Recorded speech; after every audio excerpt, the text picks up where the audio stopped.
For most of human history, no one knew what they looked like. You could live your entire life, 60 or 70 years, and never once see your own face in detail. Maybe you'd catch a glimpse in a puddle of still water, a dark wavering shape.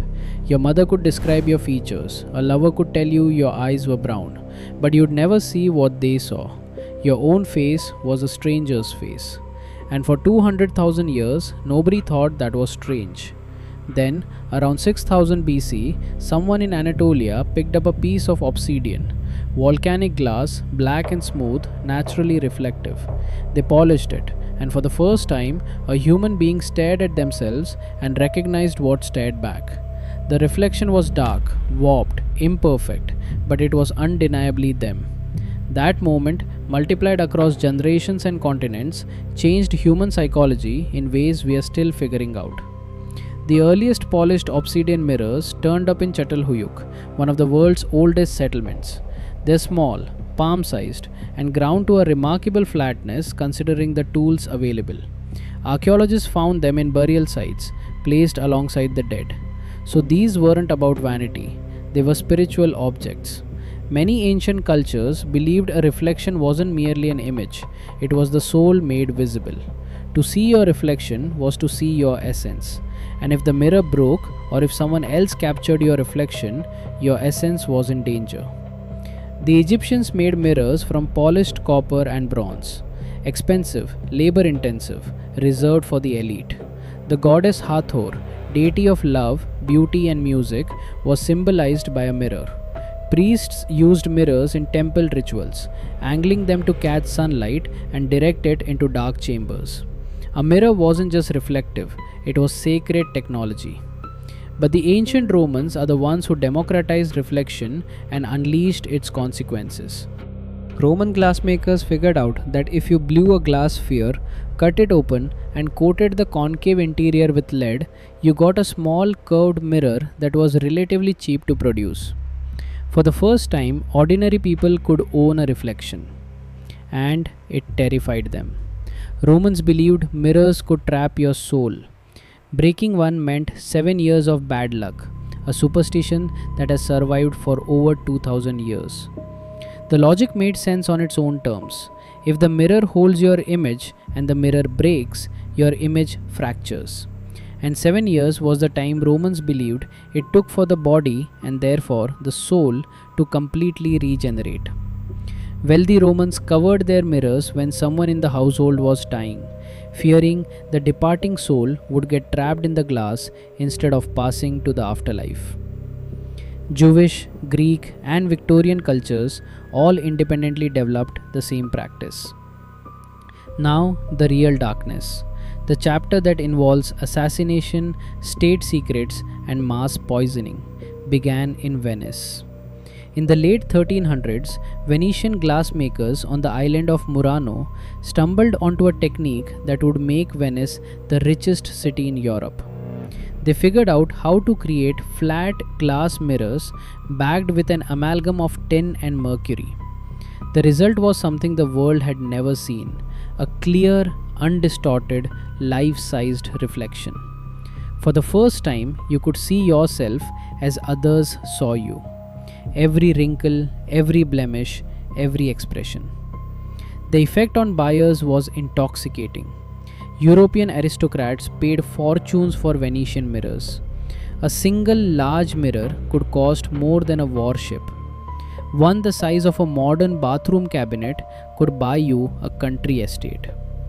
Venice understood what it had, and it responded with the ruthlessness of a narco state protecting its product. Murano's glassmakers were simultaneously the most valued and most imprisoned artisans in Europe. They were granted noble status, their daughters could marry into patrician families. But they were forbidden to leave the island. Ever. The penalty for attempting to leave was death. The penalty for successfully leaving was assassination. The Council of Ten, Venice's feared secret police, maintained active files on every glassmaker. If one managed to escape to France, Germany, or England, the council sent agents with clear instructions: bring them back or kill them. And they meant it. In the late 1600s, Francis Louis XIV launched an industrial espionage campaign against Venice. His finance minister, Jean-Baptiste Colbert, secretly recruited Venetian mirror makers, smuggling them out of Murano under armed guard. Venice responded by poisoning several of the defectors.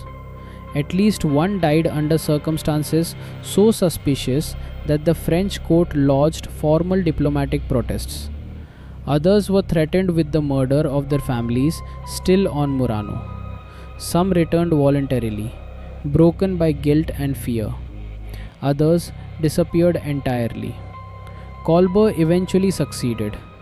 Enough Venetian craftsmen survived or were replaced by French apprentices who had learned the techniques that France established its own mirror industry at Saint-Gobain. And Louis celebrated his victory in the most spectacular way imaginable. The Hall of Mirrors at Versailles. 357 mirrors arranged along a 73-meter gallery, reflecting 17 arched windows and over 20,000 candles. It was beautiful, sure, but that wasn't the point. It was a geopolitical statement. France had broken Venice's monopoly, and Louis wanted every foreign ambassador who walked that gallery to know it. But the people who made these mirrors, whether in Venice or France, were paying a price no ambassador ever saw. The tin mercury amalgam process required workers to spread liquid mercury across sheets of tin foil by hand, then press glass onto the wet surface. The mercury bonded to the tin, creating the reflective coating, and the process released mercury vapor into poorly ventilated workshops. Workers inhaled it daily for years. The symptoms crept in slowly. Trembling hands, so common among mirror makers it earned its own name, the mirror maker's shake. Then came excessive salivation, loosening teeth, and a metallic taste that never went away. As exposure continued, memory loss, difficulty concentrating, irritability that escalated into paranoia. In advanced cases, full hallucinations, psychotic episodes, violent behavior. And in the final stages, kidney failure, neurological collapse, and death. You've probably heard the phrase mad as a hatter, since mercury was used in hat making. But mad as a mirror maker was equally real, equally documented, and arguably more tragic, because these men were creating objects designed to show people their beauty. They lost their minds making things whose only purpose was clear, rational sight. It took until 1835 for the German chemist Justus von Liebig to develop silver nitrate coating as an alternative, which became the basis of modern mirrors. Mercury mirrors were gradually phased out, but gradually meant decades. Mercury-backed mirrors were still being produced in some workshops into the 1900s. And antique mercury mirrors, prized by collectors for their distinctive warm, slightly cloudy reflection, still hang in homes and museums today, quietly off-gassing traces of the metal that destroyed their makers. Today you look at your phone screen, which is a mirror when it's off, dozens of times a day.